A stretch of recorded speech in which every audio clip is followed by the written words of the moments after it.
Good evening বন্ধুরা। আজকে ছিল নিফটি ফিফটির এক্সপায়ারি। তো আজকে আমি একটা ট্রেড করেছিলাম, সেটা ডিটেলস অবশ্যই আমি বলবো।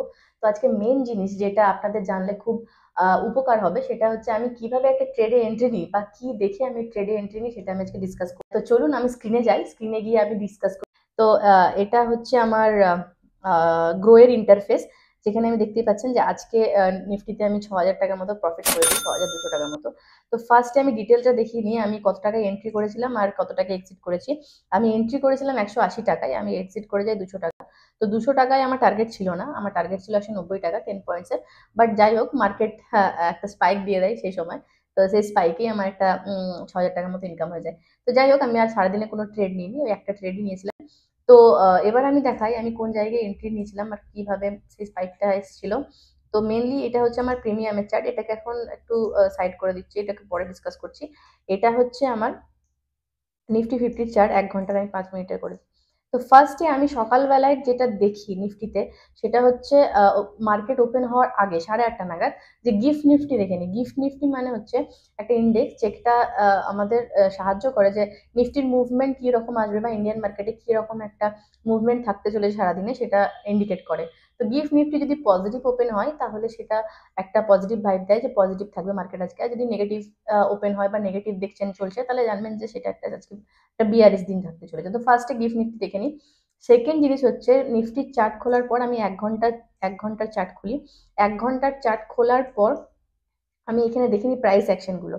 প্রাইস অ্যাকশন মানে আমি কি বলতে চাইছি, কোথায় সাপোর্ট আছে, কোথায় মেজর রেজিস্ট্যান্স আছে, সেই জায়গাগুলো আমি মার্ক করে নিই। আপনারা দেখতে পাবেন, আমি একটা বড় একটু ছোট করি তাহলে জিনিসগুলো।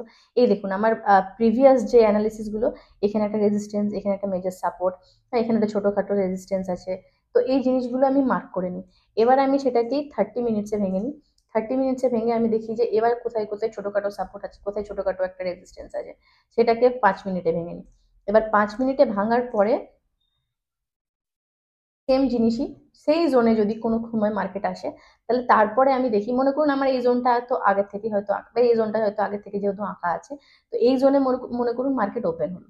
এবার এই জোনে মার্কেট ওপেন হলো মানে এখানে একটা রেজিস্ট্যান্স আছে, মানে মার্কেট ফল করবে, সেটা একটা চান্সেস আছে। বাট তাও আরো সিওরিটি হওয়ার জন্য আমি কি করি, আমি অপশন চেনটা একবার খুলে নিই। অপশন চেন খুলে কি করি, অপশন চেন খোলার পর আপনি একটা মেজর জিনিস দেখতে পাবেন, এখানে দেখতে পাচ্ছেন একটা কল ওয়াই লেখা আছে, একটা পুট ওয়াই লেখা আছে।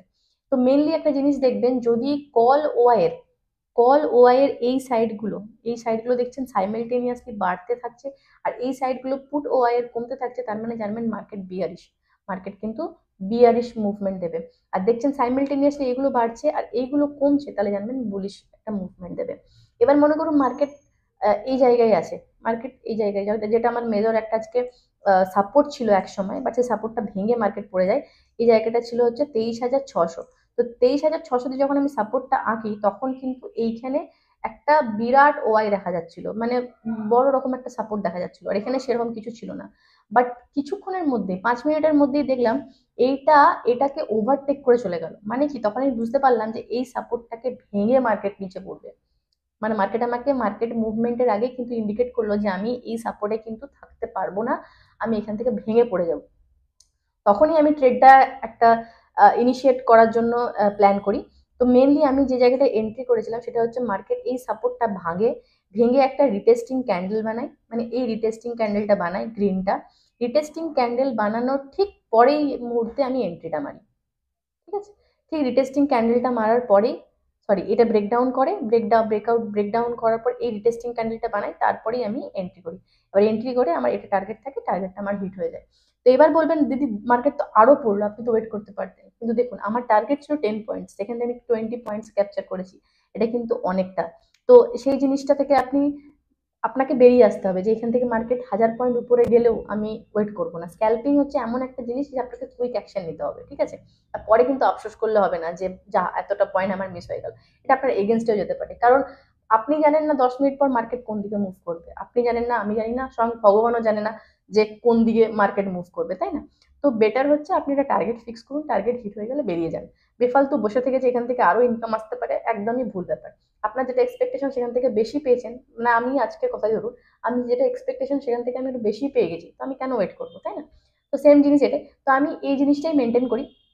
আর একটা জিনিস আমি দেখি, যেটা খুব একটা আমি প্রেফার করি না, বাট আমার এই দুটো ইএমএ লাগানো থাকে। একটা হচ্ছে আপনার 13 EMA আর একটা হচ্ছে 21 EMA, যে 13 EMA অ্যান্ড 21 EMA, এই দুটোকে আমি একটু ফলো করি। যখন ক্রস ওভার দেয় তখন একটা বিয়ারিশ মুভমেন্ট থাকে, আবার যখন উপর দিকে একটা ক্রস ওভার দেয় তখন একটা বুলিশ একটা সেন্টিমেন্ট থাকে, বাট সেটা সবসময় মানে কাজ করে না, ঠিক আছে? মানে মাঝে মধ্যে সেটা কাজ করে। তো আমি সেই জন্য খুব একটা প্রেফার করি না। মেনলি আমি যেটা প্রেফার করি সেটা হচ্ছে প্রাইস অ্যাকশন আর হচ্ছে ওআই। ওআই হচ্ছে ভিডিওটা ইনফরমেটিভ লেগে থাকে অবশ্যই লাইক করে দেবেন আর শেয়ার করে দেবেন আপনাদের বন্ধুদের সাথে, আর আইডিটাকে অবশ্যই ফলো করে নেবেন। তো টিল দেন বাই বাই, ভালো থাকবেন।